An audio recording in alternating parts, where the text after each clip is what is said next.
Yeah, we can. I just had you on quiet, so good to see you. Thank you so much, committed ones. Really appreciate you. Thank you so much. Got my Oh, oops. Sorry. yeah, just spent the morning playing with my daughter, which there's nothing better. Oh, how's she doing? Good. Yeah, really good. She's thriving. Yeah, in all the ways. She's yeah, a little happy one. Oh, so She got cute. daddy's eggs for breakfast, and that makes her happy. So, mm. So yeah, thank you.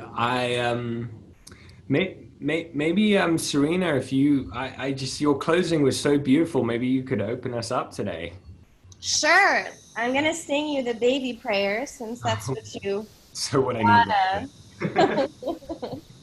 Let me do this. Thank you. Morning, Emil. Morning, Shane. Really appreciate you both. Thank you so much. Morning. I think that is an A.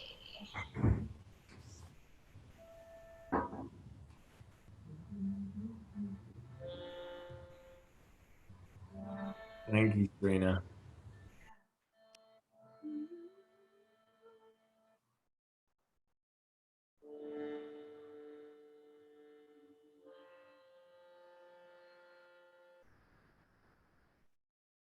I gotta find the right note. Give me 1 second. It's gonna bother me if I don't get the right note. I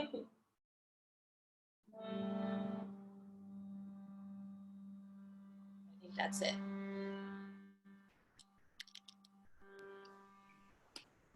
Be right back.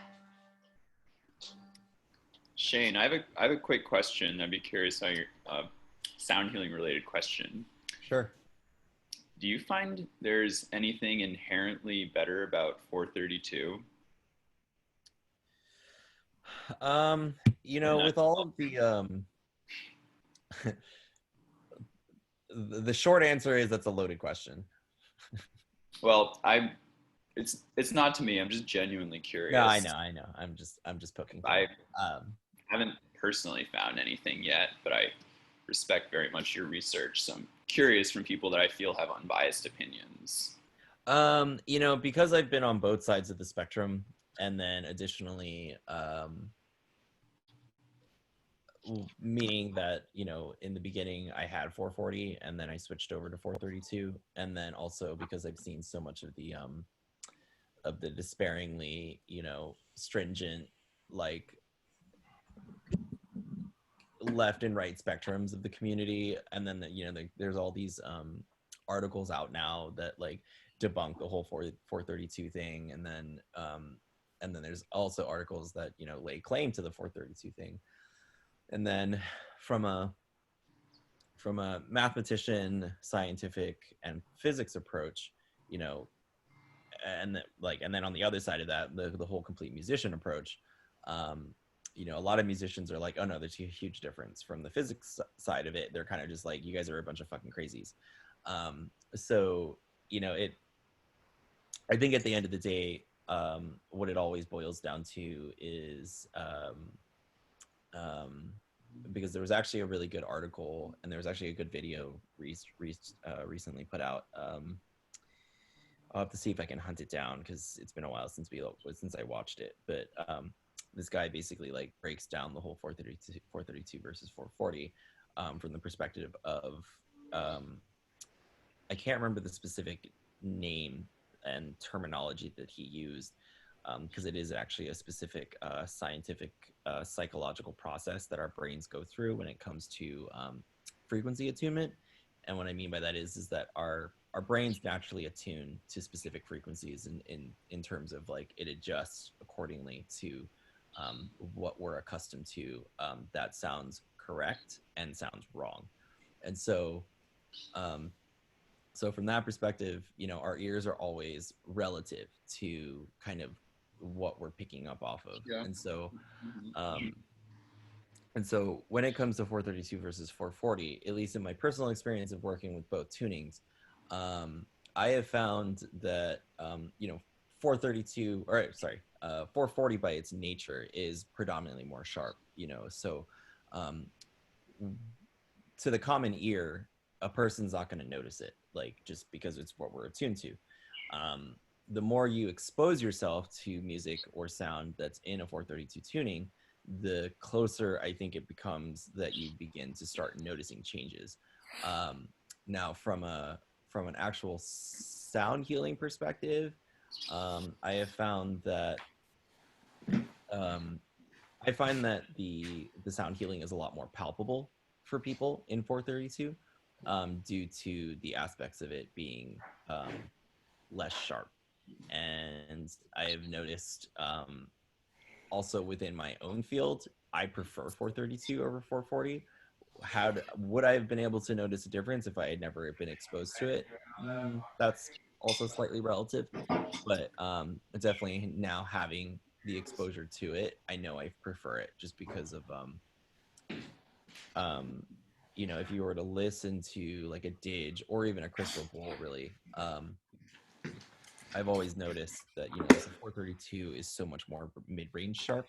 Okay. It brings Cool. such prevalence to the mid-range, to the body.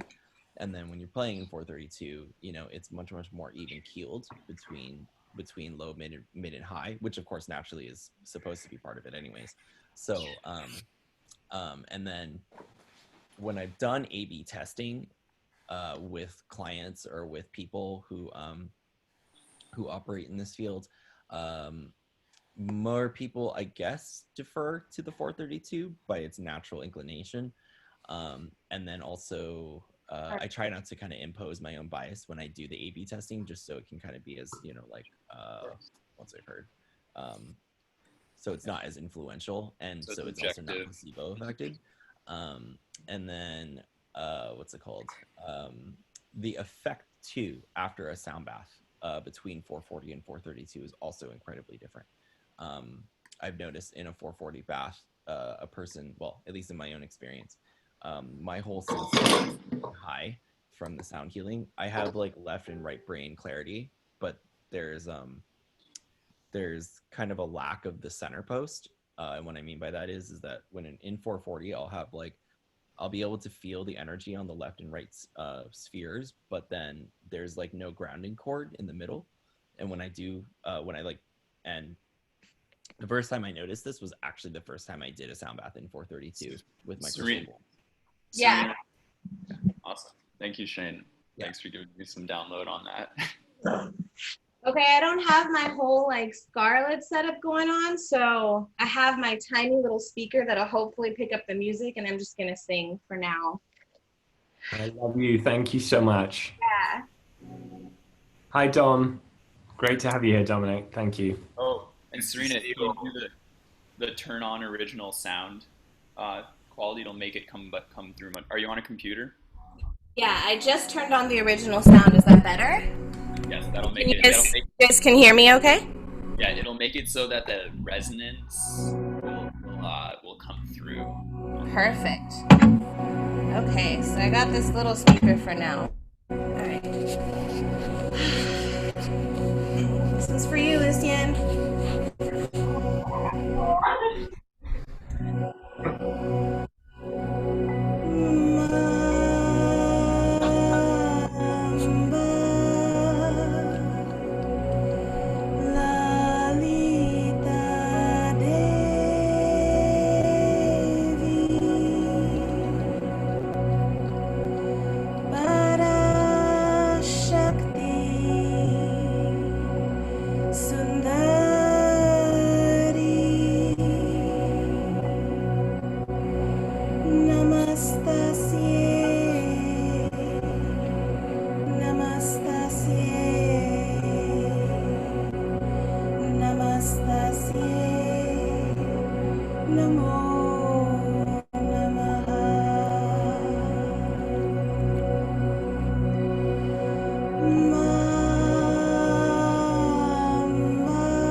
Everyone take a deep breath with me. Hold an intention and release it out through this snake-like frequency.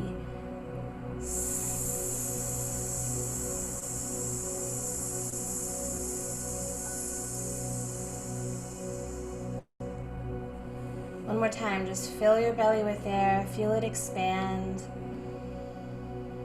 And as if you have infinite breath, release it out through this snake.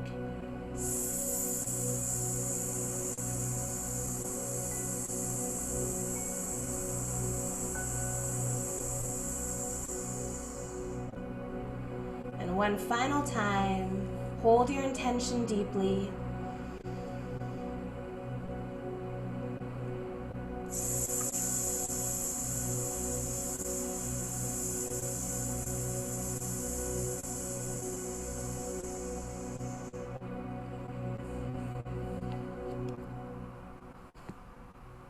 Bring your palms together, create your own heat by rubbing them together.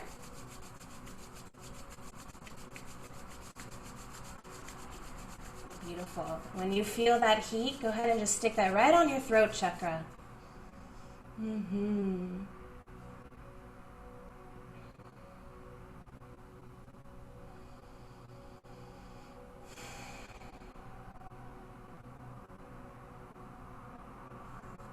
So nice to be with everyone this morning. I love our little group.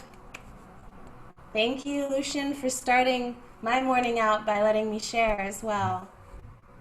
There's no letting. This is such a gift for us all. Thank you so much. It's beautiful.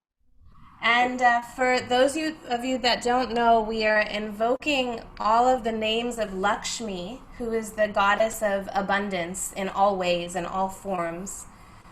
And since we're trying to essentially, we will be, not trying to, create a new way of looking at abundance through the exchange of energy as currency and this different model of how we can bring efforts, collective efforts for the common good and have this regenerative compensation in a new light, it's perfect. So hold Lakshmi in your minds as we're going through this.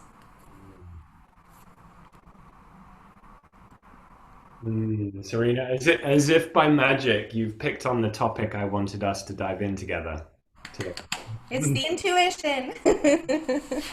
Telepathy, it's definitely, yeah. Thank you so much for that, and just really appreciate you all being here, and this collective unfolding that that I'm feeling so much right now. On so many levels, my heart is cracked wide open. One reflection is that I've spent years creating cathedrals in the sky. Like thinking deeply about like just feeling that it's my reason for being here is to be part of like an instrument to bring through what's to come. But part of, not the it, but part of, and just wanting to continuously clean and play clearly, as like the prayer of St. Francis says, make me an instrument of thy peace. And it's come to this place where, it's interesting. On yesterday's conversation, we were talking about seed, sprout, blossom, harvest. and it's come to the place in time where um, I'm recognizing like a real surrender and a releasing of something that like the piece that I've been kind of incubating and now ready to bring out, and recognizing now that there's a different way of relating, which is truly through collective intelligence and like through this kind of like this container that we are creating. And so that feels like a great setting for this conversation around how do we the kind of from a big picture, how do we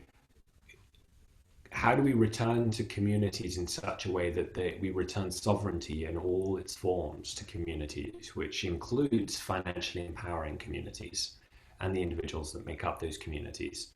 And so this is something we've been thinking really deeply about, because it gets to the very, very heart of like the existing structure and the fact we've been really clearly conquered by capital. You know, we've been conquered by this like globalized world in a way that we've become servants to it, and that's using the we in the collective form rather than you as individuals, we as in society. And so part of what we've been, invoking with the game is that we can get into right relationship with energy exchange, and that this is a regenerative, and that's where the this is this feels like, I mentioned day before yesterday, I think, which I felt was a really good reflection, that the game seems to me that it is a micro to test the macro. Like it's a micro, 22 people. It's a phenomenal playground to test like macro concepts around how do we form new ways of energy exchange, regenerative, like a culture of abundance, like informed, like in the light of Lakshmi. And so what I wanted us to dive into today, and please feel free to bring anything else that you've been reflecting on as well into the circle, but what I wanted to reflect on is this, like, all of us have money schmutz, like money baggage, and this I feel is going to be so fundamental to the propagation of the game that we can actually create a flywheel to bring financial remuneration in for people. And so I want this to be in relationship. I want to be completely transparent that I feel this is our collective challenge, as well as like I'm going to put my shoulder in and like, do what I can. But I feel the collective invitation of like, how do we get to a point where we can the creation that we're all participating in and co-creating and co-birthing, co-doularing is one that can continuously reward those for their contribution. And I mentioned the intention would be that each game would reward participants up to 1,000 stars, and then those stars, and I'll do some kind of explainers just to try and make sure this isn't jargon. But those stars would be exchangeable one for one to $1, so essentially up to $1,000. But what we are really looking to move towards is this like rule number 4 of the game, which is service and giving we receive. And so, is that still? So the more we give, the more we receive, and so this culture of gifting, I think, is a really interesting experiment. It's something that we all, like those that go to Burning Man, deeply connect with. There's something when you're gifted something, it's got a different currency, a different value. And so thinking about, is there two types of account, essentially, two types of wallet, one that you've earned and one that you've been gifted, and that we try and introduce a culture where as people are financially remunerated for their participation, that they're encouraged to use that remuneration as a way to gift to others that have touched them, contributed to the effort, etc. And so just inviting in those experiments. And then there's a question of, okay, where does that money come from? Because if there's 22 people in each round and we go into seed, sprout, blossom, harvest, that means that 22 people, roughly 8 facilitators. Let's say each round of the game should have a budget of $30,000. Then each full cycle of the game, if it's seed sprout, blossom, harvest, would be $120,000. And is that something we can go out and get funding for? I think so, given the importance of what we're doing and the scale of the need out there. And we go and say to funders, look, as a result, there's going to be 8 projects for the planetary commons. And so a couple of questions is I'd love to just to invite feedback broadly on this. Two is the focus of us being essentially like a community accelerator for the planetary commons? Does that feel right? Does that feel like something that pulls you, saying like, Serena, the way you related to sound portals is like textbook how we're thinking of like the planetary commons, because really for us to evolve a new system, we need to financially reward people for creating value for everyone rather than the current model. And so just a few kind of like setting the scene that I wanted to start with today. That's what's been on my mind. And just want to open up for any reflections, and if anybody wants to bring anything else in as well, that would be appreciated. And for sure, happy to answer any questions about that as well, because it's a process that we need to go fundraise. And essentially what we've done with the upgrade is created the first product from which to speak to funders and say like, hey, look, this is an effort that's this is an experiment worth funding. So Can I just get, because I wasn't on yesterday, was that first product from yesterday? Is it possible to just give a very, very brief summary of where you got to yesterday? I think it's helpful for everyone. Does anyone else want to do a summary of what we got to yesterday? I'm happy to.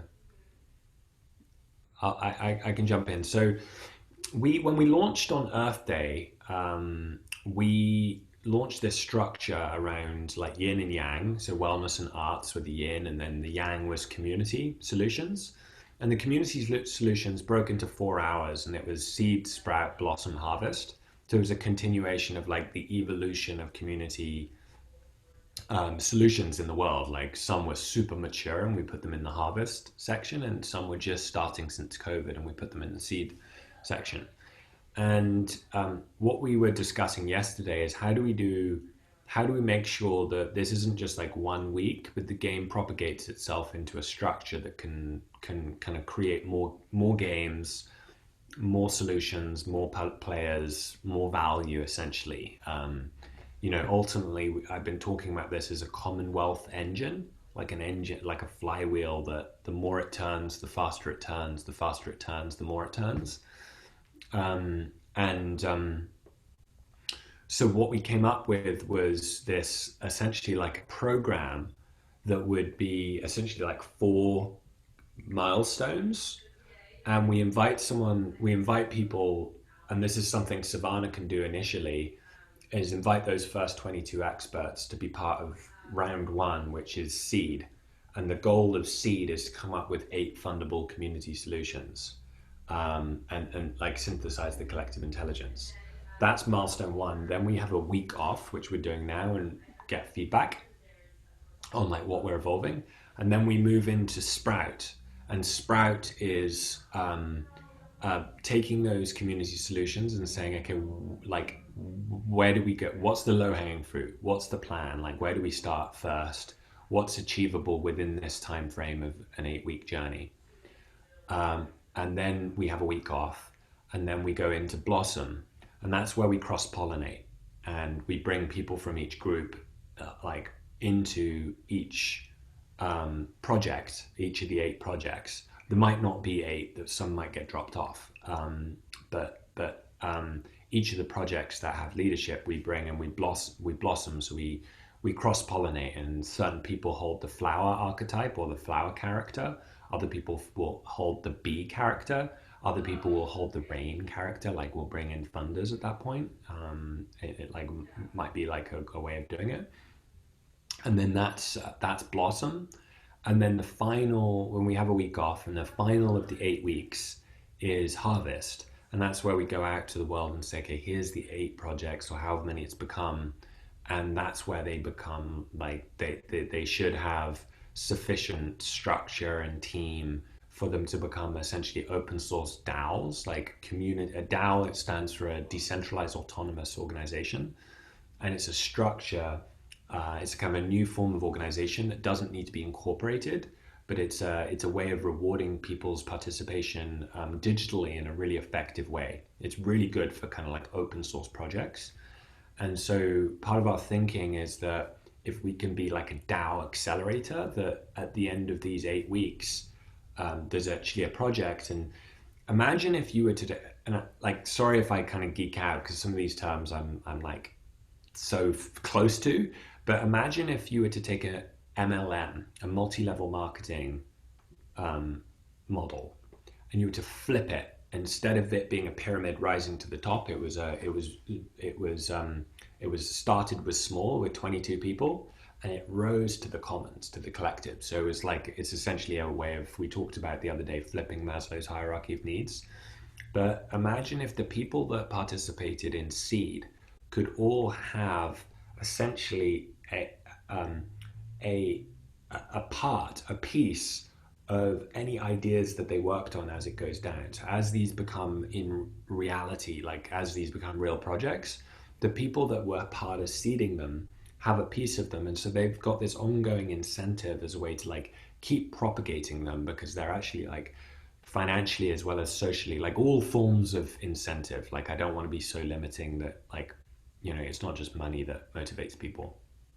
But that's where we were thinking, and so hopefully that kind of journey that we can take people on, because we're you know, we recognize that a week, we can do a lot in a week. We showed that we can synthesize collective intelligence, and we can do more than any individual could ever do.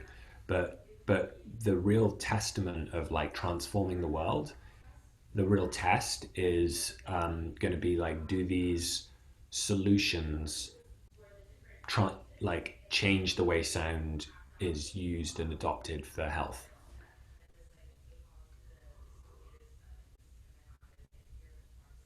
So hopefully, Dom, does that give you some color? Yeah, that's great. Thank you. Beautiful summary. Yeah, it just helps to get the context from yesterday, which I was sad to have missed. Thank you. What comes to me is when you're talking about like different forms of like regeneration of this energy, right? Not just financially. I would love to know more about what it is that people need in order to feel that sort of like steam and motivation and incentive all the way through. And I think it might be different for everyone, but getting a collective intelligence around what other forms of this exchange can someone like you, Lucian, who has this, you know, sort of foundation and has all these different players and components, you know, it starts with you, but then there's an umbrella effect of other players getting involved who can provide other kind of means for people in different ways. So I would love to know if you've thought about what those specific things are, other than like the stars being like the symbol of that. And, you know, not necessarily tied to a physical dollar, but maybe a relationship or some sort of initiative like that they're really like close to their hearts, like this gift economy thing. Maybe it's an interview with Charles Eisenstein or somebody who's really writing about this a lot more, that someone really wants to talk to, who's super inspired to. Like, what are those things that would motivate people to continue if it's not this financial way? Does that make sense?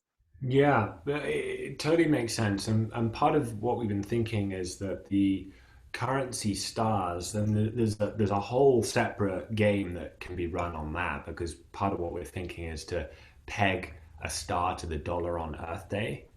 There's a lot of kind of like economic theory in this, but pegging a currency so that you don't pay the cost of inflation. So it gets more and more expensive as Trump prints more money. gets more and more expensive for you to transfer your dollars into stars, which ultimately then would create an honest store of value, and that stars would be used as a way to, like, we would create a land trust that would reimagine the gold, like basically reimagine the gold standard, which doesn't exist anymore. Most people know that. But the dollar's based on literally nothing, like oil. um, but so the gold standard would actually be replaced to like the Gaia standard. The Gaia, like the currency would be backed by land, and that this would combine with a project that would bring as much land as possible into the planetary commons, and that things like the like Pachamama Alliance with the Ashwa tribe in the sacred headwaters of the Amazon could become part of the planetary commons through and like actually be grounded in a currency, like backed in a currency. And so there's multiple land projects that we've been in touch with that would like are all kind of like leaning in this direction, that to be part of kind of almost like a planetary co-op. And so that's where we're thinking, and I don't want to like throw on a bunch of complexity, but like generally highly complex solutions do like highly complex challenges.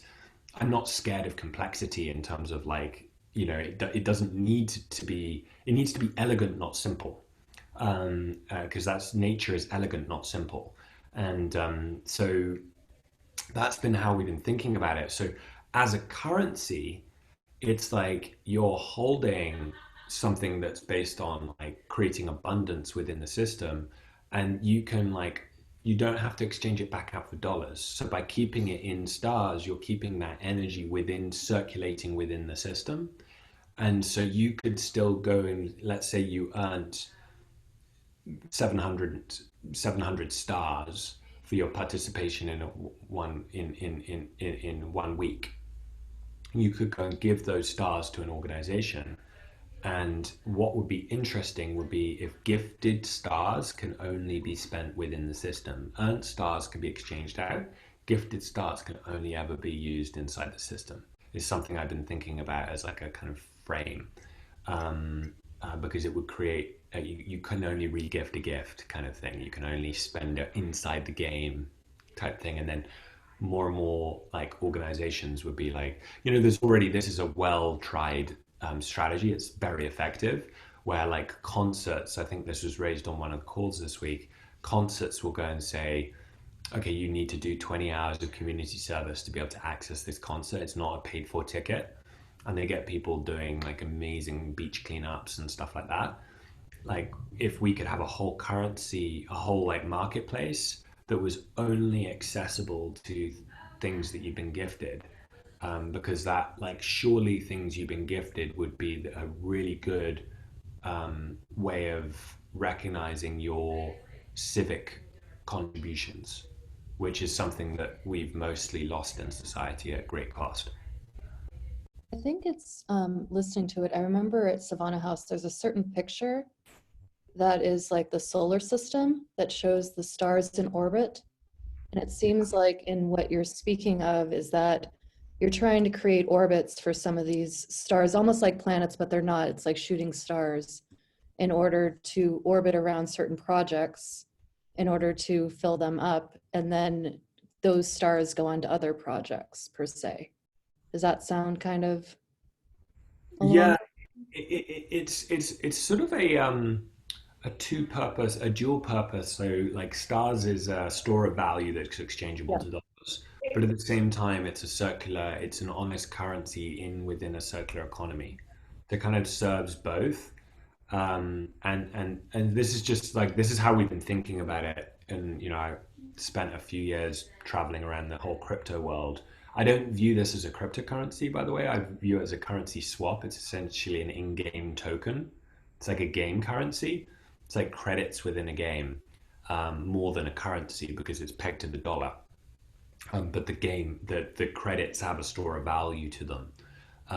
That's how we've been thinking about it. And again, there's so many different pieces of this to come together. So, but the stars it was called stars because they're infinite, and people relate to them. And it's also like in Super Mario, you know, you're like getting the gold stars. In a lot of games they reward you on stars. Like in school we got stars when we, you know, and so that a big part of what we want to do is invite the inner child and invite that kind of like memory, deep archetypal memory of like playing games and getting rewarded gold stars is like something that's like, you know, I always joke, it's like ding ding ding ding ding, we're going through life and like every day we're like generating this. And you know, one thing we want to do is redefine wealth.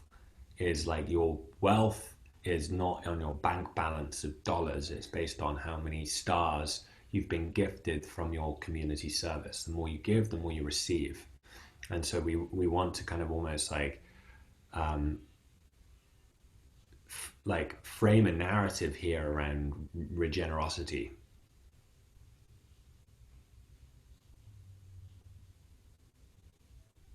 So I'm like kind of backing up the truck here on that. I don't want to information overload on this stuff because I do want to focus on us and like how we relate to remuneration. And I think, Serena, your point about like people have different needs, and so therefore like giving people the choice, do they want to get, do they like, how do they want to receive that, I think is a really beautiful way of reimagining the future of work.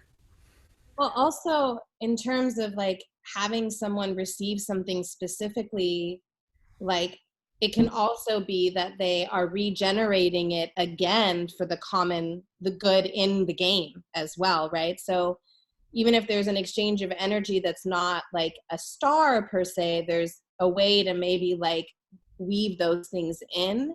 I'm not really sure where I'm going with this, but I also want to know what you visually see as the representation of this, Lucian. Like, how is this like what kind of dashboard do you see? Like, how do you see people interacting with this system? And how are they going to engage with you? What does that look like?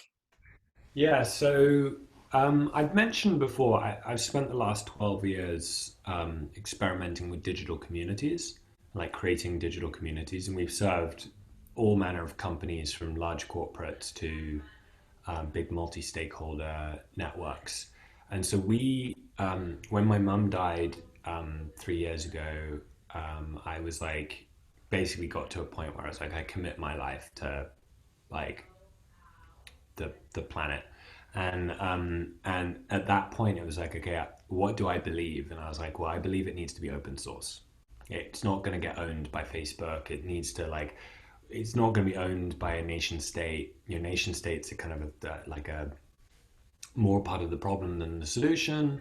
What are the fundamentals of this? And so we created this online platform that is basically a mix of like 20 different community tools, from collaboration to video conferencing to document sharing to whiteboarding to forums to questionnaires to like data analytics, live chat, project management, digital wallet. Like we've gathered all of those tools into the Savannah platform.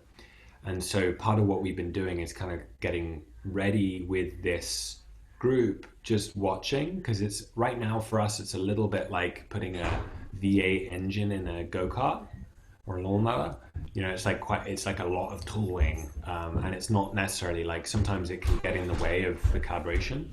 And so I think it's two parts. One is there's a digital dashboard where you can collaborate with your project teams, and where, like, for example, Sound Portals will have its own digital space that you can go in. You have full ability to kind of invite other people in. You can see everybody's professional profile. You can search from it. You can search across any players in the game. You can search and you can invite them in and participate that way. But and there's a digital wallet which will have your stars that you've earned and your stars that you've been gifted. But also, I think that's like the digital aspect. The needs, more than anything, I think the real innovation of the game is going to be how it's played in the real world. And so what I'm seeing is like a dashboard of location-based immersive experiences where people will go to specific places, meetups at particular times with other players of the game, and like we'll create new culture around like playing the game in that way. So it's like kind of like Pokemon Go meets Civilization. In a sense, like it's got something out there in the world and it's about deeply connecting, and you're kind of connecting with tribe and community that way. But then you're coming online and finding your team, a bit like World of Warcraft. You're finding your like fellow crew. And so that's where my intuition's leading, that this would like feels right. Obviously there's a lot of things there and no one company can pull all that off. That's why I think the next Facebook, Amazon, Google isn't going to be a corporation. It's going to be a platform cooperative, which is ultimately what the Up game is going to be. So does that answer the question? Yeah, I just wanted to visually kind of use the energy to manifest that. Like, I wanted to know what you're seeing in your mind, and I knew there was more that you've already designed, so this is really helpful. Thank you. Let me. I unfortunately haven't got a huge amount of time today, which I'm so bummed about. So I have to jump off in about 15 minutes. But if I could just sort of throw some thoughts out and do a little bit of a brain dump. Please do. Also, hi everybody. Sorry I'm late to the call. How's it going? Really, really well. Stoked. So yeah, I love kind of what you're proposing. And I can see it's sort of this sort of internalized water wheel that once you feed it, it can keep going. And I'm just curious. So on the land side of things, I mean, are you literally going to be investing and buying land? I mean, that's so by you, it's like all of us, right? I think I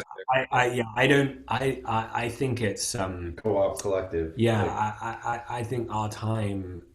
I personally don't get how people know the state of the world and haven't come together to be like, we're creating a new planetary system. Like it makes no logical sense to me that like we're flying so fast towards a cliff that I'm like, if it's like we've got to come together. And so that's like one of the areas is like this land structure. Like we need to protect our Mother Earth. And so by enrolling a currency into that, so like the currency scales as we scale more protection of the planet, that feels intuitively right. And there's like, I mean, I know at least 50 people working on that.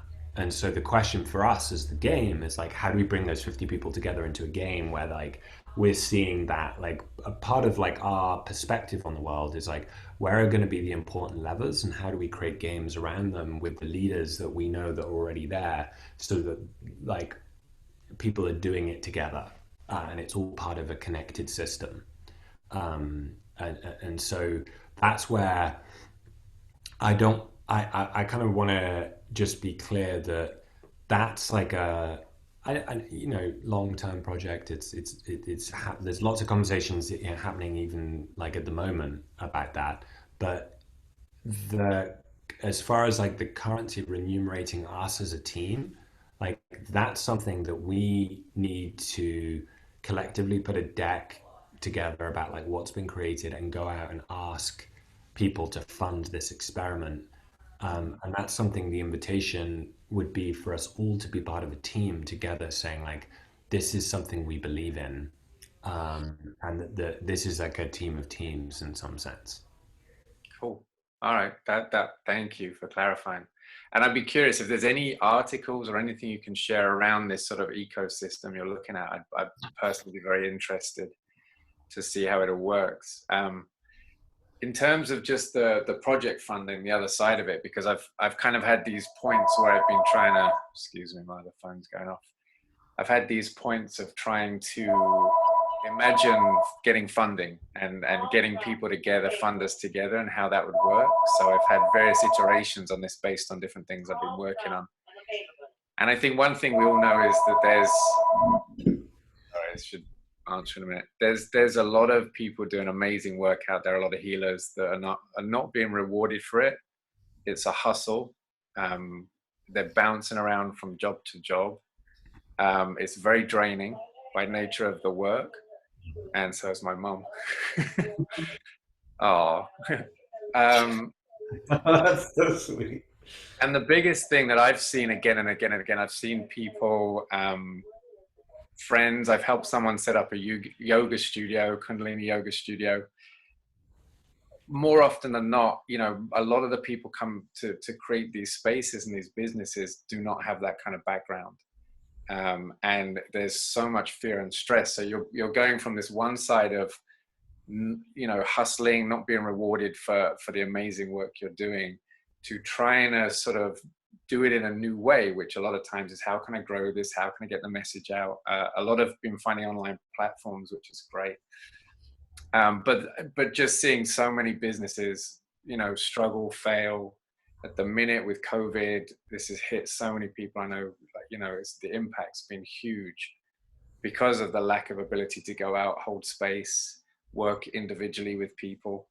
So that's one side theme that's come up again and again and again. So I think one of the biggest things that would be so helpful for this is to have this sort of business incubations, this resource of people that can help sort of create this structure, or people, you know, healers can just tap into and say, look, you know, you don't have to figure this out, because everyone reinvents the wheel again and again. It's a really dispersed community, and the same people are going through all the same issues and struggles and fear, all separately, and not even knowing who or how to reach out. And, you know, so that process of setting up a business when that's not your background at all, that's one big side of it. The funding I've seen, I think there's a lot of people that are really interested, especially with sound. It's so compelling, it's so accessible.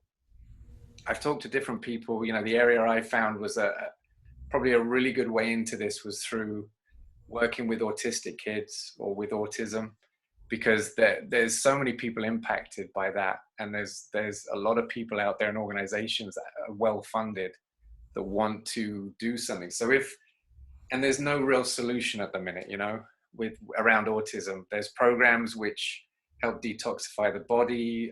You know, there's a lot going on. They call it sort of a reclamation.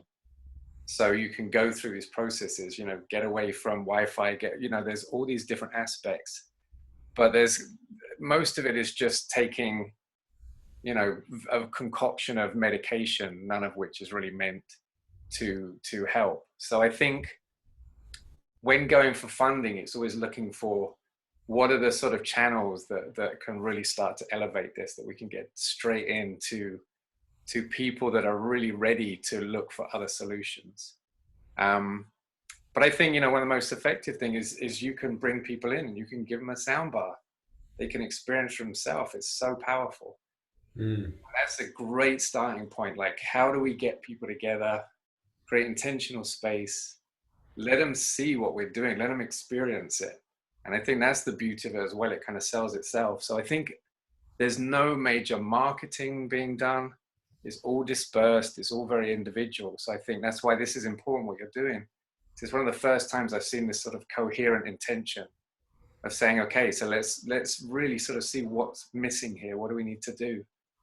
And bring it into sort of a contemporary way of thinking, and not just a business way of thinking, like we have to make money, we have to make money. My belief is that the healers could all be funded by the community in a way that they always have been. Yeah. Dom, we've been talking about this. What is this notion of a healing commons? What if we were to reward, you know, ancient civilizations reward the healers was like central figures. Absolutely.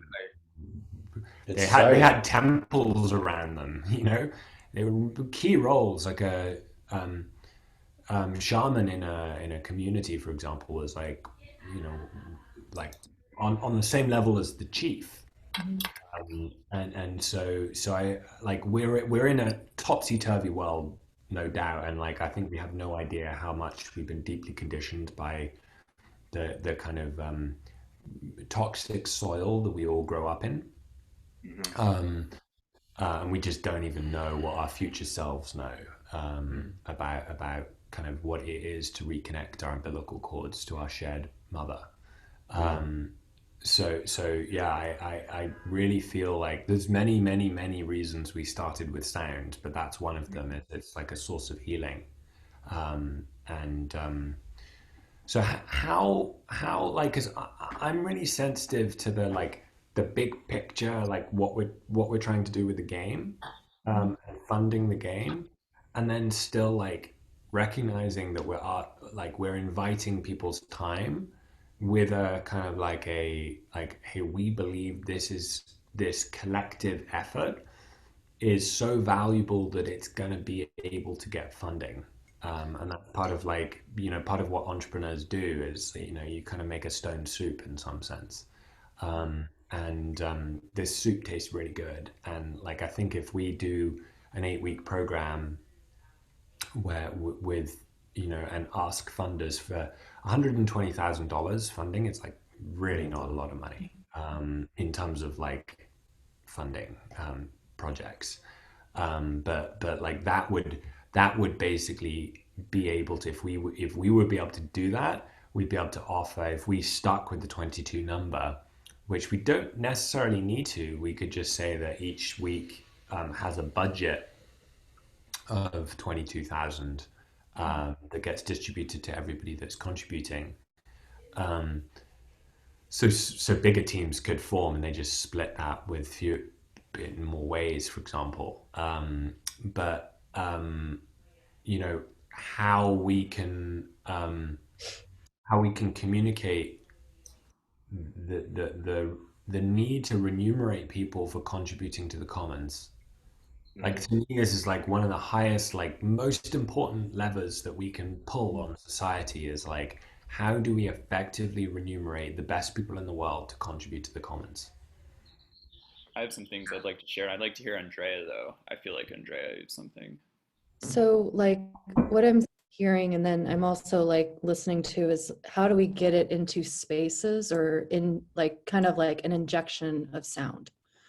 And it's most of the time it's like you have someone that has cancer, is going through a difficult time of recovery, but you have someone that's a board member where that person might have been the father of that person, or there's a family connective. So it's almost like taking this to sometimes the board of directors and getting them on board of things, or the HR or the top management. Because I think sometimes when we go into sound, we go into the lower layers that are available, looking at just, the patient care and everything like that. But then going up to like the nurse practitioner that's overseeing it, going to her versus, who we're serving. So it's like kind of having you turn everything upside down, topsy-turvy. It's like, okay, we're going to the patients, but then we're also serving the board of directors that are looking for ways during COVID in order to, per se, save money, because a lot of the hospitals are, getting hit in ways that they're only going to be making money if they have it as a COVID versus another disease. So there's like that, I think that comes into play, is like targeting those per se players in the field that have the most inroads to either market spaces, healthcare spaces, portals, architecture and engineering, what is land bases that are currently available. So that's just, I've been just kind of sitting and we're kind of remunerating on that. So, but just like looking at things just in a different way, or just another version of like, we're serving everyone, but it's like, how can we get the most to where we can have the most brought in? Most Yeah. bang for buck, basically, like being a sniper. I would love to share on that. And this is why I again feel like back to hospitals is so powerful, and why I felt such interest and focus there, because the for one, when I would go do this thing in Kaiser where I'd go into individual patients' rooms, and the often their families are there as well. So it wasn't just playing for patients, it was playing for patients plus 1 to 3 or 5 or sometimes 8 to 10 family members that are visiting them. And that was amazing. And the level of gratitude and sense of, wow, we can feel how good this is, was incredible. And along with that, the feedback from nurses and staff who also were like, oh, this is releasing the tension in our stressful work environment so much. So in terms of being able to access more layers of a community where the energy is being really well absorbed, I think that is really an amazing environment to do that. Eventually going up to, yeah, like the board of directors of a hospital, I could see the possibility for that developing fast. The only major obstruction in terms of publicity that I encountered was the HIPAA Act, of course, which is like so challenging to share things outside of there. But that's not in place for nurses and staff members. It's only for the patients, as far as I understand. So another thing I want to touch on is that I really liked what you said about the idea of a planetary co-op, and that just rings so powerfully for me. Something that is, multi-nation, but using the same kind of currency or value exchange, and for the commons, the whole planet. I suddenly got this vision, almost like embassies in a sense. Planetary co-op embassies that are also like parks and all based open source, and that can, there's already a lot of places like that, but like this, but a showcase for experiences of a higher frequency that once people attune to, and then there's that concept of like, instead of trying to unmake the old system, just make a better system that then everyone's like, okay, well, this works better, this feels better, let's move into this. Like I love that so much. It's because it honors people's free will. Of course, we're not forcing holistic healing down people's throats, but we're like, try this out. This really feels good for us and it's mutually beneficial. And the last thing, yeah, about funding and remuneration, and just wondering like how we as these original players can support you, Lucian, Joshua, Brian, and the Savannah House in connecting with people who want to help the project. Like what's our end? Because I hear a lot what you say you're going to do and talk to funders and present these projects. Is there more information that we can provide or ways that we can support that process? Because I know I love that idea. That helps me show up more fully for this and relieves my root chakra that wants to stay grounded in this world. So that's one of my questions back to you. I mean, a big answer for me is to continuing in this game and going through this process of the full 8 weeks, one on, one off, and birthing through that process further down the line of all the things that we came up with those first 8 concepts and just what we're talking about now. Like this, we're almost kind of somewhat playing the game now as fleshing the stuff out as us in this circle, which is so beautiful. But I think it sets us up really well for like next week and then the ongoing. So to me, in our circle of talking about it too, it's like step by step by step, and we know this is a vehicle for all of this. So like the dedication to coming to completion of this first process would be the first thing that comes to mind for me and Neil. Anything from you guys? Yeah, I mean, I think we're exploring how to most tractably unite all of our life forces in a way that gives back to us and supports us in our goals. And so, with you all as the founding players with sound, like, what are the ways in which a planetary co-op or a DAO structure that's bringing together these people that we're all connected with, that we all have similar missions, and we have different pieces to the puzzle. How can we keep this engagement alive such that you feel like a desire to continue to contribute and be an evangelist, to bring your people and all the things that you're holding, and being like, hey, like there's this container that has been co-created by a group of people that really want to do good in the world, and you're empowered, to like be part of this, and to rally people and rally, all the things that you're holding. And we're just trying to essentially create a very pure container for all of the genius that exists in the collective to be honored and rewarded and synergized ultimately, so that our efforts can meet the challenges of our time. Yeah. I have a couple pieces I'd like to share. It's going to be a little bit winded just because so many topics have been discussed. I guess to address the kind of the current specific topic we're talking about, I think when it comes to the ultimate goal of what Savannah House is doing, anything that I learned in the startup program is that if you can't explain what you want to do in one simple sentence, then you have to keep working at it. And I think this is when it comes to funding, and I know this is also the challenge. Trust me, I sitting with trying to figure out what the business standard of sound healing at a global scaled, you know, feasible concept was like really hard for me to fully conceptualize, especially being able to explain it in a simplified form. And one of the things that our mentors drilled into our brains was like being able to bring the conceptualization and the theorization of whatever it is you're looking to get funded into this simplified process was like, you know, was like foundational pillar part one. So I think when, you know, we move into a space of attempting to figure out how remuneration works, ultimately, you know, whether it is through a crowdfunding source, whether it is going through you know, VC firms, you know, and all this kind of stuff.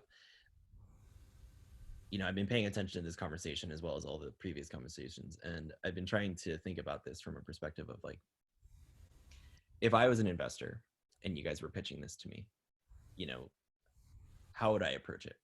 In the sense of like, what is the ultimate goal? You know, aside from, you know, new planetary system, new societal way of living, and like, you know, bringing community back and really restoring our planet. I mean, that's, things, yeah. you know, it's such a multifaceted and multidisciplinary thing that you know, as we've been having these conversations, this is what I'm gathering from it, from being on both sides of the aisle. If I had millions of dollars, I'm kind of like, what the fuck are you guys doing? And then and then on the other side of being here, being present with everything that's going on, this is what I'm kind of ascertaining from it. And then how that is then achieved in terms of, you know, creating new planetary systems, creating more community and all this stuff, it is then achieved through all of these kind of like specific branches and arms of, you know, that then trickle down into all these like you know, various projects. And so I guess on the far end of the side of what ultimately would be something that we have to provide as a deliverable to, you know, putting this in front of VC firms and investors. I think the one thing, and you know, Lucian, you might have way more experience in this because of your, you know, of your expertise and your life experiences being around in the digital world and being in front of other investors and all of this kind of stuff, is that at the end of the day, they're going to want to know, what have you achieved? What, show me, like, what have you guys actually done in terms of like physical process, and not just the process, but more of like, show me your business figures, show me all your numbers, show me what kind of products you guys have created, and so forth, and next, you know, so forth and so on. And the only reason why I'm speaking it to it in this particular way is to play devil's advocate, because at the end of the day, if we are going to be asking people for money, you know, to fund this kind of experiment, as we call it, they're going to want to know, you know, like, what's my ROI, what I'm, you know, and in a certain respect, I'm only reiterating certain aspects of what we all already know in how we can approach this from a business minded perspective.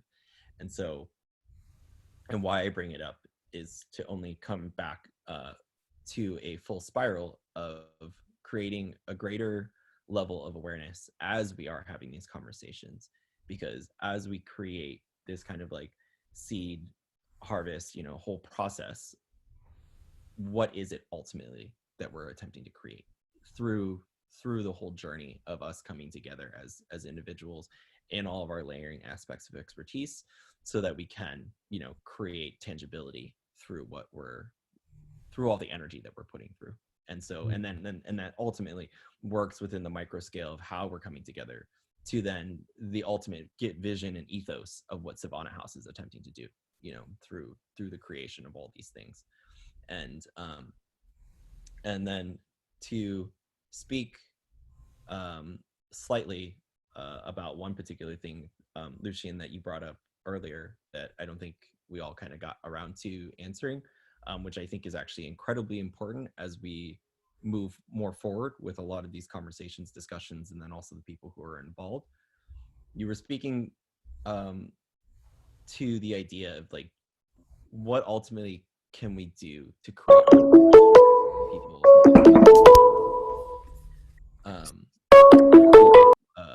for community? And I think that's going to be definitely multifaceted, as it always is. But I think it generally falls into three areas. One, these three areas are a self-reflection of my own experience, and two, they're a self-reflection of my journey having served the community for years and seeing the things that people struggle with. One will always be the personal struggles, scaled at the ether, the mental, the emotional, the physical, and the financial, and then how that then intermixes interpersonally as well as in community, because we all have our kind of challenges of what we go through with our trauma, with our fears, physically what's inhibiting us, emotionally what's inhibiting us, financially what's inhibiting us, and then aspects of our ethos around our connection with spirit, and then how that exchange then branches out into the interpersonal between myself and another individual, and then ultimately the macro of that, which is then the full expose around how those two layers then connect with community and the the we in the all. So then that way, because my interpersonal journey around my fear of money or my fear of this or fear of that is going to connect with another person, which then is going to have another layer of how it then connects to the macro of all of it. Because and then creating tangible techniques, meditations, interpersonal work, and solutions for being able to kind of track that metric as a person is, hopefully developing. Because I know within my own journey, I had to tackle all of this stuff of like my relationship with money, my relationship with myself, my relationship with love, my relationship with relationships, and really diving deeper into my own psyche of like, okay, cool, like what challenges do I have of receiving $1 million?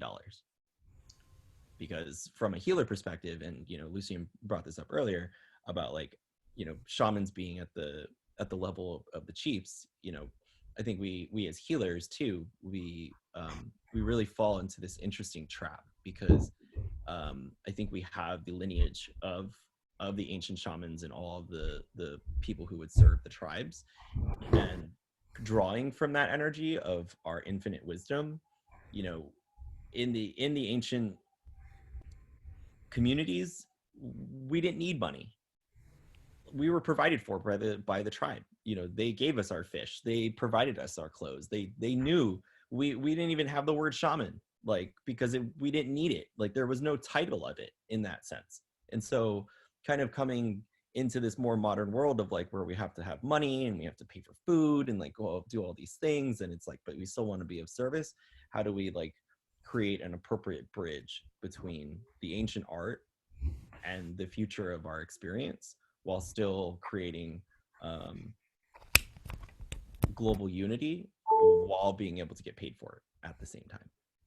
And this is where I think this hits on so many aspects of our own personal journeys around all the aspects of what are our own blockages around the mental, physical, and emotional, combined with the financial. And being able to provide teamwork as well as support to just check in, like, hey, are any of your like financial blocks like coming up through this conversation or through this experience, and so forth and so on, will really kind of help. And you're dude, yes, Push this we're energy walking forward. each other home, right? You're just hitting the nail on the head around, ultimately, like, this is a healing journey. The game is a healing effort, really just camouflaged as a game. But it's a lot of prayers camouflaged as a game, because maybe reality is a game. But so would like there's the cultural layer that I think you're speaking to, that we can develop like new practices, even rituals around Shane, that you're getting to with like, yeah, if one person's bringing in financial trauma, that's going to be affecting the dynamic of the whole group. And it's going to be really interesting to create the culture of a gifting, like regenerosity within these groups, because then people are actually going to, like, it's going to bring that money schmutz, as I call it, like the money, like we got such deep money baggage, all of us do. And it's probably one of the most like root, there's a reason, Emil, you talked about the root chakra. This goes so deep into the alignment of the individual to the collective.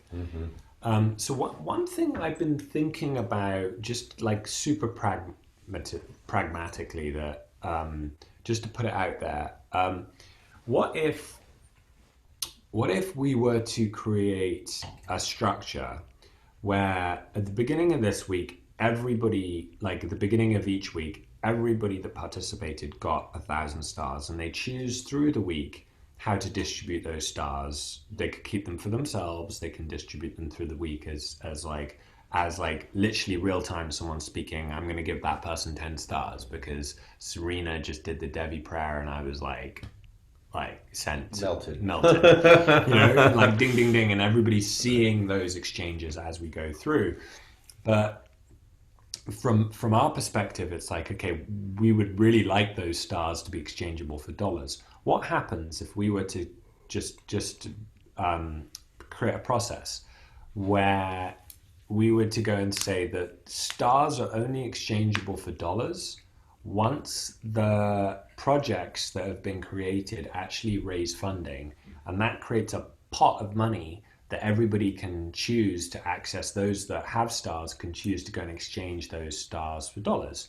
And so essentially, like, the stars are only able to be used inside the system until that collective effort raises external capital. Because what that would do is be able to say, okay, we're going to continuously remunerate each week. Everybody would get 1,000, so the 4,000 stars for being involved in the program. And then by the end of the week, by the end of the 8 weeks, all we're saying is, like, across those 8 programs, we would need to essentially raise $120,000 collectively for that whole sum total of stars, for like all of those that have been gifted. And so everybody's then deeply incentivized in each other's success. And it's like, it's one of the, Muhammad Yunus is kind of like a mentor to me, who's like the father of microfinance. And this is one of the things that like microfinances work really well, is essentially like borrowing circles, that you're accountable to others, and very old concept. But this idea that the stars are only exchangeable for value outside once the collective effort of that team is able to raise money for their creation to the planetary commons. And I'm wondering if this might be because what I don't want to do is cheapen, people have been given, I've been given cryptocurrencies that I've been told have been worth like whatever, and they're just totally not. So we don't want to go down that line, but if we could set it up in such a way, like this is like super unprocessed. But maybe it would be a kind of solution to what you're raising there, Shane. I think when it comes down to what the stars equates to, I think we have to define in a certain respect what is the exchange. And what I mean by that is that figuring out, okay, like what level of capital are we providing that is then exchanged for another aspect of capital, which is either money or stars, or however, we can play with the semantics all we want, right? And I know definitely in some of the conversations I've had with some of these with these different groups over the years of like kind of creating these new marketing systems and like this new way of exchange and currency and all this kind of stuff, from crypto to so forth and so on. I've always found it interesting because I think one of the closest things I found, which made the most sense, was somebody was talking about it was I think it was called the Delphi Project out of Vegas. Yeah. And their whole basis at the time was time orientation. And that, I mean, and granted, I'm going to slightly butcher this because it's been years since I've talked to them and since I've seen them. But I remember one of the things that they had equated was, like, was time. And then ultimately too, like through my whole journey of doing this over the past 10 years, like, when people ask me how much your rates, like doing all this stuff, like, it always fell back to me, from a certain perspective of like, okay, you know what, I feel really bad charging you $600. But then again, I kind of have to, because when I actually start stacking everything up about like how far I have to travel, how much I pay for my gas, what my food costs are, and all this kind of stuff, ultimately, even aside from the money, really what it all boiled down to was you're paying me for my time.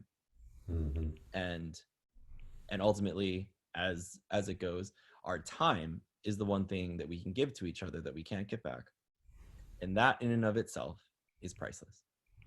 So then you have to create some type of value system over what that time is then equatable to them, which is then dictated by how much energy is put into that time.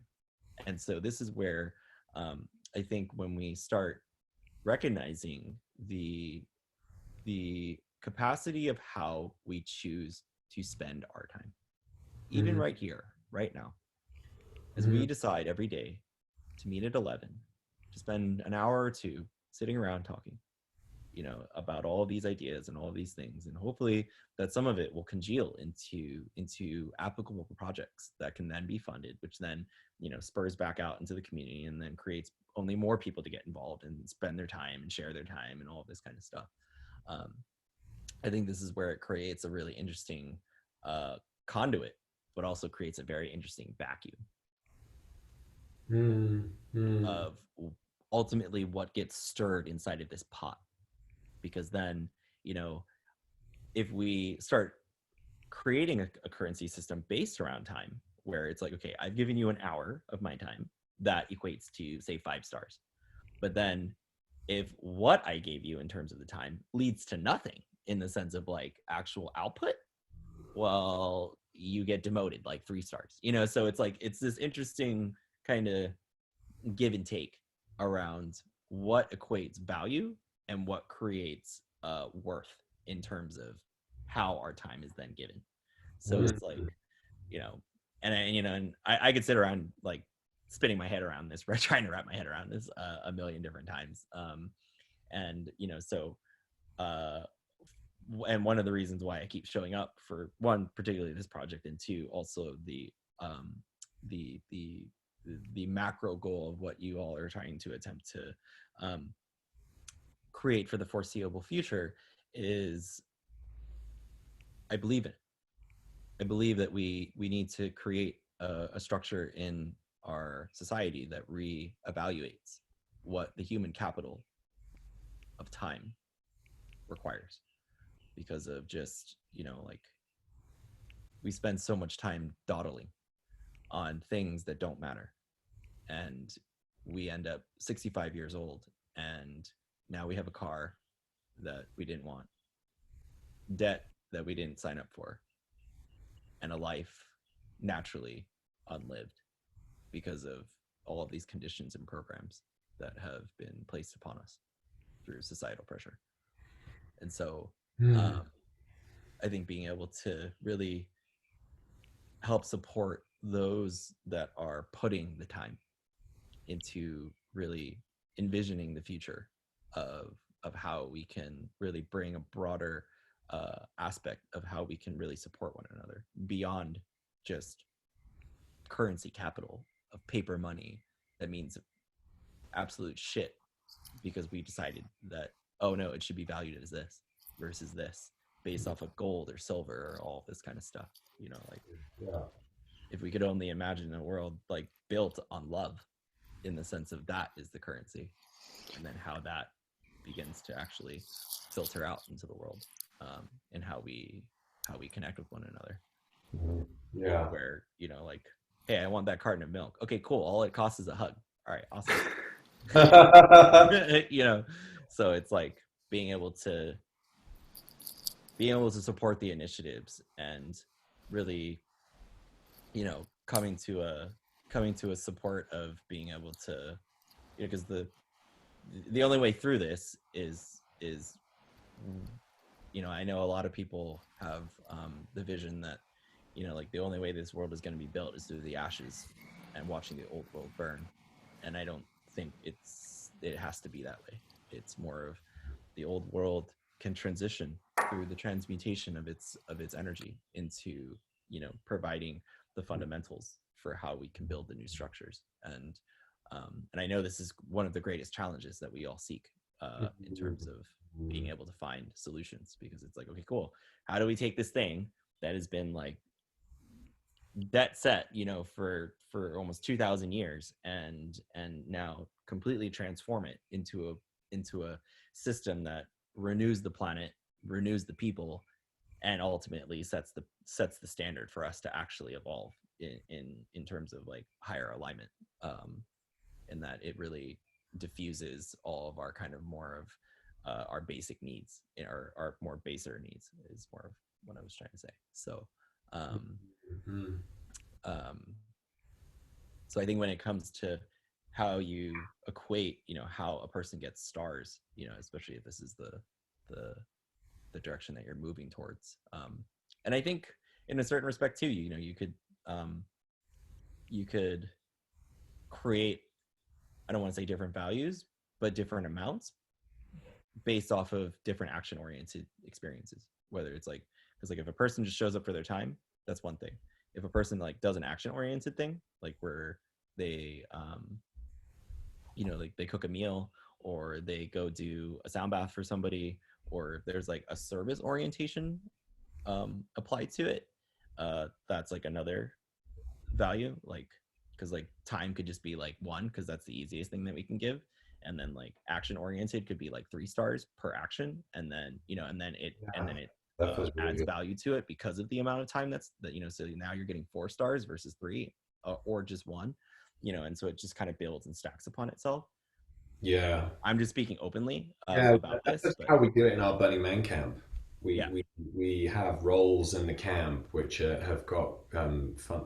I don't think we call them. I think they were just points, but where we could actually see it's an autocracy, and so you could see how many points someone did, and it is really clear. But Shane, I'm so happy to be on a team with you. This wisdom. Hi, Charlie. Shane, yeah, thank you so much there. This is right at the root of things. And so, yeah, it's thank you for sharing so much personal experience. That is like, I really believe this is the work of the game. And just what you said about, the ashes. Literally, I think I've been groomed my entire life to avoid that. My dad raised me with like, avoid violence at all costs. Like, if the system comes crashing down and there isn't an alternative, it's going to be fucking shit show. So it's like the Bucky's notion of you don't change things by fighting the existing reality. To change something, create a new model that makes the existing model obsolete. The new model is in like, there's, I hope, as many new model experiments as humanly possible, but our new model experiment is the game. And funnily enough, Bucky concluded on the same thing as what he called the New World Game in the Design Science decade. But like, all for as many different of these kind of efforts as possible, because shit's gonna get really real really fast. And like Corona, if we think Corona's bad, this is like kindergarten for what's coming. And so just how we create a container that is actually training us week by week to apply collective intelligence to rapidly respond is, to me, like the best future preparation you could possibly have, as like a, as a kind of, if we take it as true that the world is getting increasingly VUCA, like volatile, uncertain, complex, and what's the A in VUCA? VUCA. And I mean, I think to speak a little bit to what Emil was mentioning earlier about like, you know, the whole business stuff is like, in my experience, and I hate to say this, but God, it's just true. At least in my journey, 90% of people who own business shouldn't, because they just don't have the experience of what they need to, in the sense of like they don't have the background behind being able to do what they do. And because I've seen more than enough times yoga studios, coffee shops, you know, all these, like I have all my friends who are kind of like, you know, come up with these business ideas, and they're like, yeah, you know, like we should do this, and I'm like, no, you shouldn't, because not even that the idea is wrong, it's just that you're not the right person to do it, because you don't have the certain personality traits to actually deal with business. And I hate to say that from a space of judgment. It's just that, you know, having been involved in and seeing what succeeds in business and what doesn't, there are certain traits of personality that are required to deal with being a business leader, and also being a leader. And then ultimately, I think what it falls back to is, you know, because for the longest time, I've always tried to consider, you know, like, what is the one thing, if there is one thing, that leads to humanity not being able to actualize its potential? And I always thought, you know, is it fear? Is it like, you know, all these things? And at the end of the day, at least in my journey, laziness. Apathy. It's apathy. And, you know, because like I have a bunch of friends who like want to do these things, and, you know, and I'll sit with them, and I don't want to say mentor them, but I'll like kind of gauge them. I'm like, okay, cool. Like, what do you know about accounting? What do you know about marketing? What do you know about all these things? You know, and they're like, oh, well, this, and that. And I'm like, okay, cool. You're not wrong, but you're not right either. And, you know, why don't you go like do some trainings in like business school, or like, why don't you go do some stuff and like, and learning this stuff? And they're like, oh, I don't have time. Or like, oh, no, I don't care. Or like, oh, no, I just like, you know, everything will come to me, you know, spiritual bypass and all this kind of stuff. And I'm just like, okay, you know, like, we can equate that to. I so hear you, Shane, and I think this is where like the creating space for people to create for the commons and get rewarded without creating new businesses, Right. is really powerful. And like I've been convinced for at least the last 10 years that the world's most wasted resource is people. Yes. And that like designing ways to tap into the potential of people, because people want purpose, they crave it, they like it, gives them such like you know, it's a pathway to greater consciousness. So completely agree with you. And the other thing I was going to mention that you raised earlier, Shane, that is like Founders Institute best practice, like summarized to one sentence. Get that, you know? Okay, and like we're like community accelerator for the planetary commons, but like at the end of the day, we're actually, I think it's really important as like leaders here to recognize that we're being told a story there, that somehow the only thing you can do as like a startup founder in the age of the lone wolf is this one thing that like is your one thing to do. And what it's doing is we're actually creating a system that doesn't reward people to create parallel systems. Like it's self-propagating the existing system. And it's not simple. It's not a one-liner to go and say, we're actually creating a parallel system. Like that's what the game is. It's an attempt in a parallel system. And so recognizing that measuring something by startup metrics when it's not a startup, a planetary co-op is not a startup. It's like a Agreed. whole new culture of like how we create, how we come together and co-create. And so, and you know, fortunately, I do think there's investors recognizing the need for a planetary co-op for checks and balances. And Emil, you were mentioning earlier embassies. We've been talking about Savannah House since the very inception of it as a prototype planetary embassy, and that we should have a planetary embassy in every city in the world. And these are places to play the game, like immersive experiences to bring people, to bring community leaders together. And you know, I think there's many ways that that could happen actually quite quickly. But yeah, all really good points here, Shane. Thank you. Yeah, totally. Andrea, Serena. Yeah. I have to run in a couple of minutes because I have a client, but I wanted to say, Shane, thank you for your just the way you spoke, and you hit so many nails on the head. something that came to my mind a lot as you were talking was this notion that we're really this effort, this unified planet kind of new way, a new system is really actually tapping into a deep-rooted type of motivation in people as well, intrinsically and extrinsic motivation, with certain levels of that coming out in this new way of identifying, you know, this currency per se. And so I wanted to kind of just bring that up as like, you know, what do you guys think about this entire sort of, you know, investment in terms of your own motivation, and where do each of you stand on that? Me personally, I'm not motivated by, yes, of course we all need money and all these things, but I really do see this as like a completely new system in which I'm literally changing the way I'm motivated by something to do something and why I'm doing it. And it's an uphill battle in different ways, but I do think that there's a message there about that.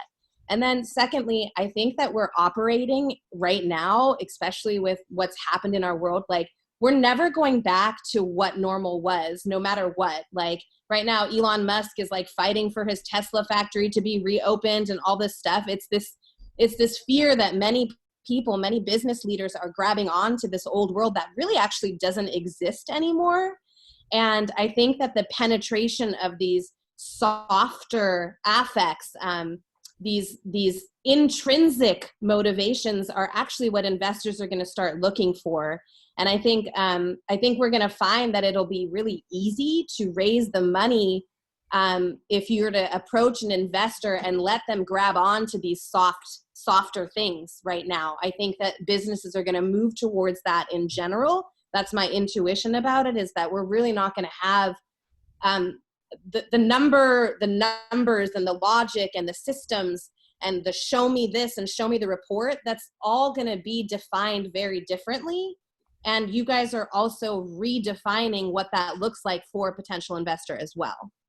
So that's just coming to my mind a little bit as we're talking. But, you know, I do completely agree with Shane about all the different energy blocks and different things that he brought up. I just think that we're also like, none of us fully know exactly how we're going to be fully operating. We're still kind of ramping up in this new operational gray matter that's happening. And yes, there's some companies that are like, you know, kind of still flatlining and sustaining at that same way. But this is really a deep opportunity for potential investors and for people who have this new way of looking at the economy to grab on to these things. And I do think that Savannah House is early enough to get that right now. I am always the eternal optimistic person, and I know that, so I always bring that. But I do think that even though we're climbing an uphill battle, it's really attainable if we think about the true motivation behind each person. And yes, we are operating on an old system still. Like I still have to pay a mortgage. I still have to buy dog food. I still have to operate with the energy and the frequency of like what money is right now, even though it's a complete joke, but maybe not forever. And, I just think, I think the more we can tap into people's own internal motivations and speak to that, it's going to help them heal as well. And there's just different ways that you can help people. There's just different ways that can happen. Like, for example, Shane, I see you writing a book. I personally think that you have so much in you from your experience and what you say and the way that you communicate. I see a book and offering out, just like you said, it's a difference between one-to-one and one-to-many. It then gives you this credibility in the world and the type of exposure you would need to really hammer some of these messages down.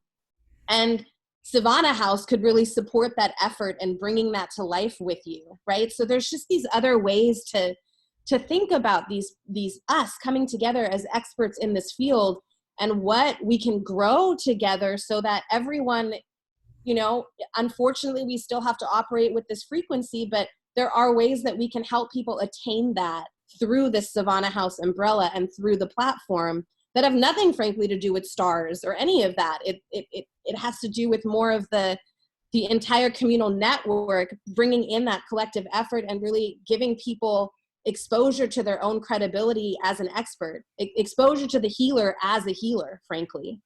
And so I just think that there's something there that's already going to happen through this that's going to come to life. Much like the game is being created right now, I think there's outlier affects. Like a tangible example I can think of this is Lyft and Uber. I think Lyft and Uber meant to create this rideshare economy and a new gig economy. But what else happened from that were these outside connections that maybe a CEO was in the car of an Uber driver and they got into a conversation, and the next thing you know, that Uber driver is part of a new initiative, right? That Uber and Lyft did not plan for that. That happened as a result of what they created.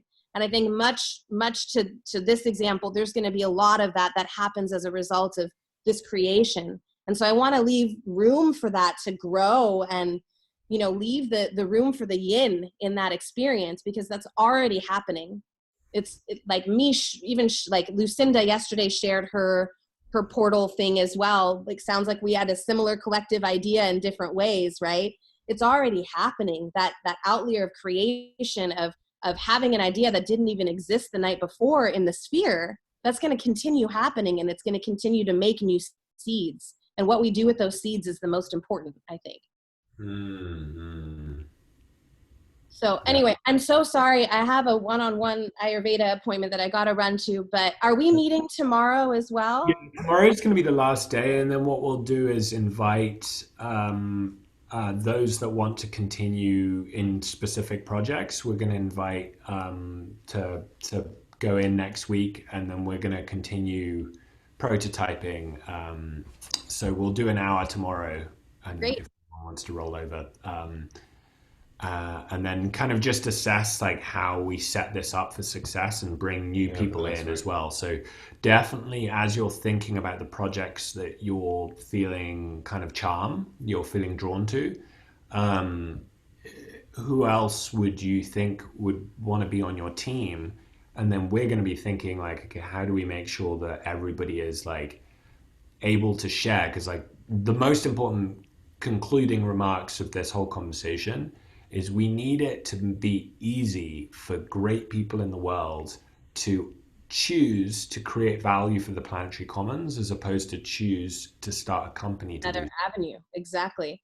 Yeah. So Lucian, I'm 100% on board. Please let me know how I can spearhead an initiative. I finally in my life have the opportunity to have that steam that I lost and, kind of have these broken dreams of wanting them to come alive. So I'll see you guys tomorrow for sure. And thank you so much. It's so beautiful. Is Sound Portal the one you would want to lead? I would love to do that just because it's so close to my heart. But, I'm also open to being a chameleon and going in anywhere. I personally believe that I've got a lot of business acumen because I've been in tech and, had that experience with specifically open source, working for Node.js and the Linux Foundation and those types of things. So I get the concept from a developer perspective and definitely want to add in where I can. So you let me know, Lucian. I'm there as your chameleon in whichever form I completely trust. Okay. You're a bee, and really appreciate that. And it's about time those open source movements came into the right. Exactly. Okay. Have a good day, guys. See you tomorrow. Bye. Thank you so much. Bye.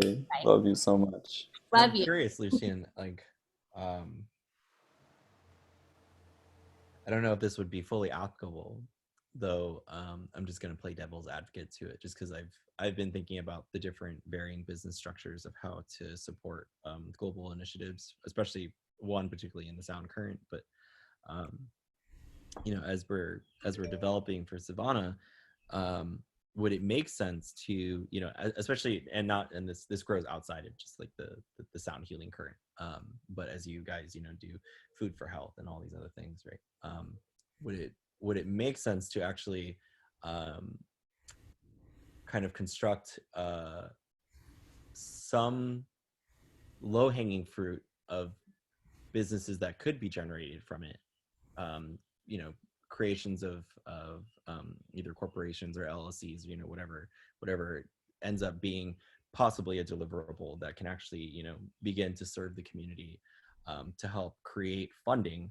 So instead of having to, you know, move towards the VC firms and find investors and all this kind of stuff, that they work under kind of the DAO initiatives where, you know, almost essentially like Savannah House is the mother, and then the different businesses become the satellites, which then as the funding that goes into each particular business begins to propagate that business and creates revenue through it, then certain percentages go back to Savannah House, which then get redistributed out through through all of the multifaceted projects that it's beginning to create through these initiatives. Because the way I've kind of foreseen some of the aspects of the sound healing businesses I wanted to create, it was interesting for me to kind of come up with these ideas and then see that they were actually like reflected in specific kind of business formal ideas, and, you know, in terms of like how money can be redistributed and, you know, supported through all these things. And so I was like, oh cool, like I'm not crazy like thinking of this kind of stuff. So because that was kind of one of the things I was thinking about within some of the business ideas I had around sound healing, was like, because there was going to be like a wellness center, there was going to be a crystal bowl company, there was going to be I actually wanted to create this whole thing around especially now that like cuddle therapy is becoming more of a thing.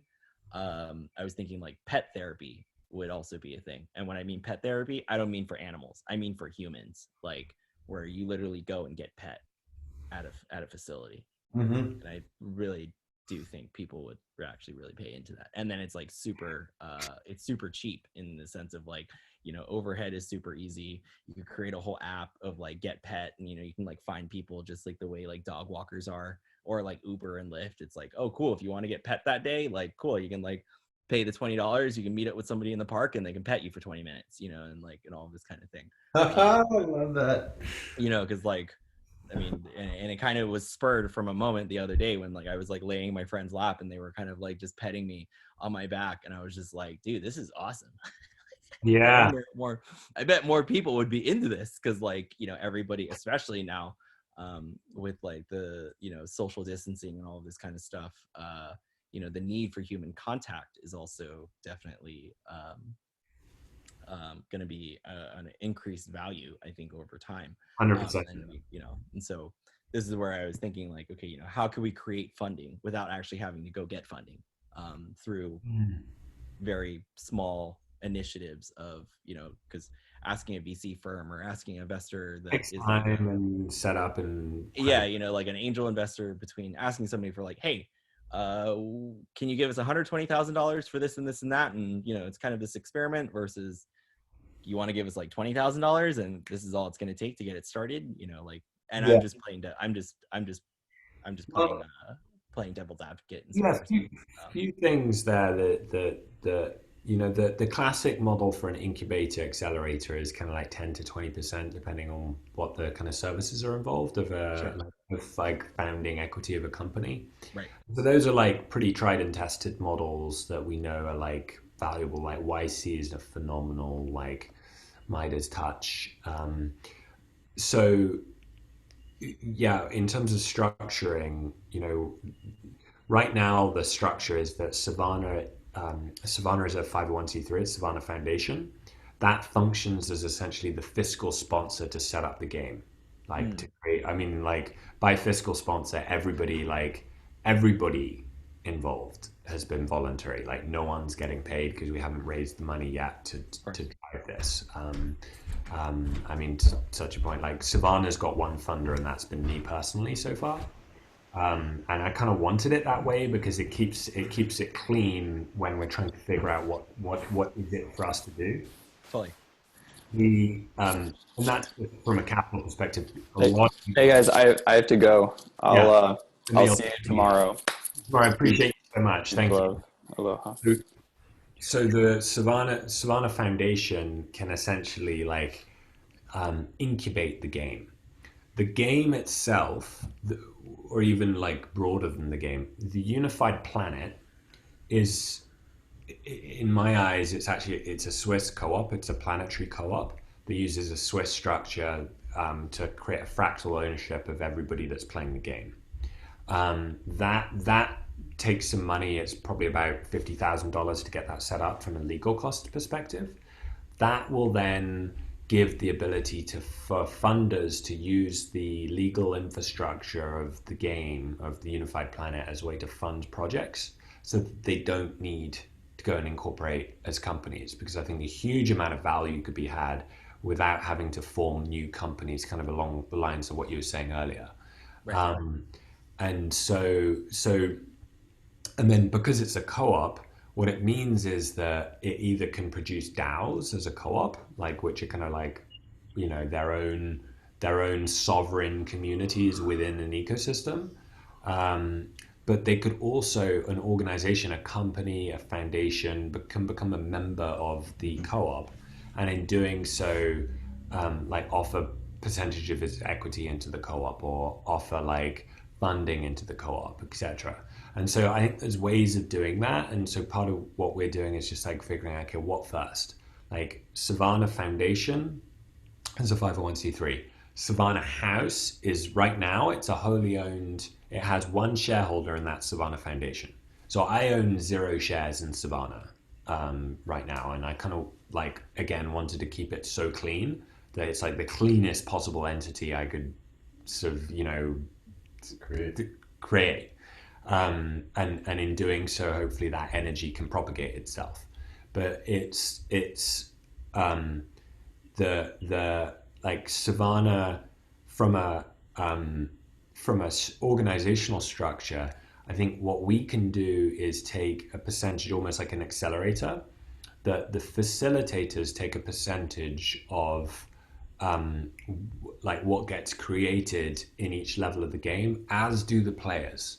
And so the way we've been thinking about it is, like, as an accelerator, if each level, and I'm going to throw out some rough numbers because these haven't been modeled, but what we've been thinking is that 10% of all transactions go into a planetary commons, i.e. like introducing tithing into the commons, and 10% of each game value goes to the people that have, like, been in the game behind, like been in the level behind. And so i.e., like, let's say next week is Sprout, which is like bringing those ideas into the next level of, like, tangibility. 10% of any value, 10% of all of the projects that come out of Sprout go into everybody that participated in seed. And so everybody has that. And so if you participate in seed and Sprout, you're just getting 100% of the split. Whereas if you participate in seed but not Sprout, you're getting 10%, you're getting a percentage of 10% of the continuity, and then so on and so forth. So you could either, if you stayed for the whole 8 weeks, you've got your split of like 4 pies of 100%. Whereas, like, if you've been involved in seeding something, you're getting kind of almost like seed advisory equity in it. And so it's taking some principles, and that feels like there's a model there. And it's like, can we come up with something that's really elegant and clean around this? And would love feedback, because I appreciate there's potentially too much complexity around this. So yeah, and I mean, as it goes, I think for creating a more equitable distribution of wealth, and what wealth actually looks like, because that doesn't necessarily, it's not derivative of money. So it's like, does a person I don't want to say gain ownership, but like the I really enjoy co-op models, where everybody owns a piece of the company, because then I think there's whether it's the company or the co-op, or however, whatever word you want to use, because then I think people have a more vested interest in knowing that where their money goes and where their time goes and where their energy goes actually is being heard, within. And then also just ultimately everybody, everybody seeks to be understood and everybody seeks to be recognized, Yeah. and to be heard. And to be heard is one of the greatest things I think humans can do for one another. You know, to be acknowledged, that you matter, and being able to create some level of genuinity through that, through all the applications of how it then, you know, births out from, you know, from just personal journeys of people connecting to all the, you know, to the high value of having a stake in a company, and you know, getting a certain percentage that every month you get a kickback for you just being involved, you know. And that could be at a, you know, at the forefront or just on the back end, you know. So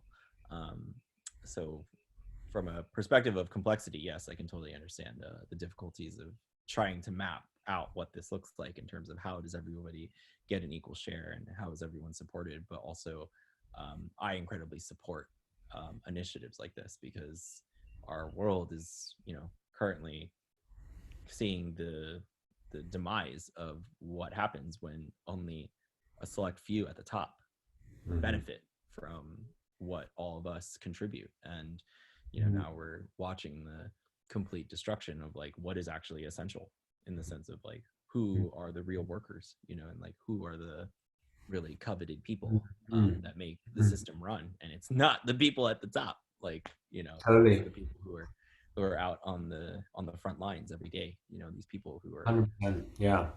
So, And you know, and I recognize I'm a child and a, you know, a benefactor of colonization and of an unfair, unjust world, you know. So, and you know, my ancestors have played more than their part in designing that world. So it's so you know, I recognize that, and recognize the privilege that comes with that, and the responsibility, which is different to responsibility. But yeah, it's this is like the, you know, the cycle can end with us when we recognize that we have a choice as creators of our world. So Shane, thank you so much. Let's wrap up. Does any Andrea, thank you for being here as well. So we'll kick off at 11 a.m. tomorrow and wrap this up, and then think through what happens next week. Yeah. So yeah. Anyone else want to? Good. I guess one last piece I would add to it too, especially when it comes to creating this new system. You know, because the Matrix really hit this on the head, that, you know, people who are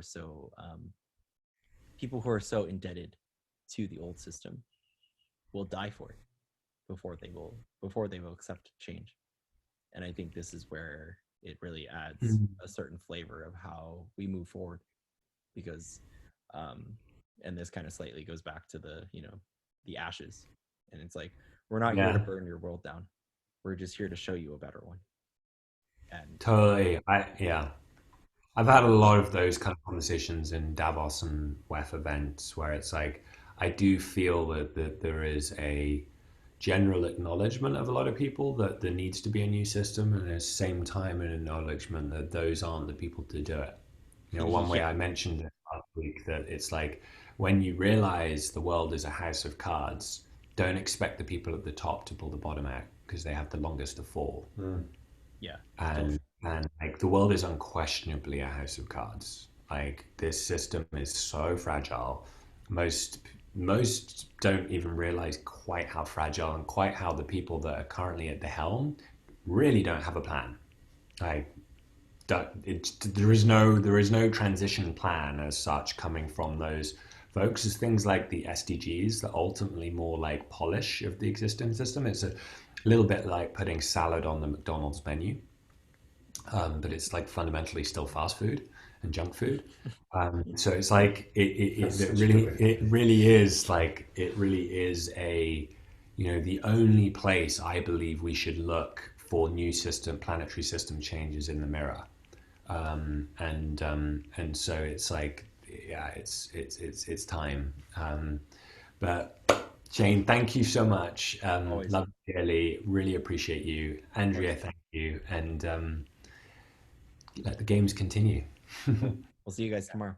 See you tomorrow. Appreciate it.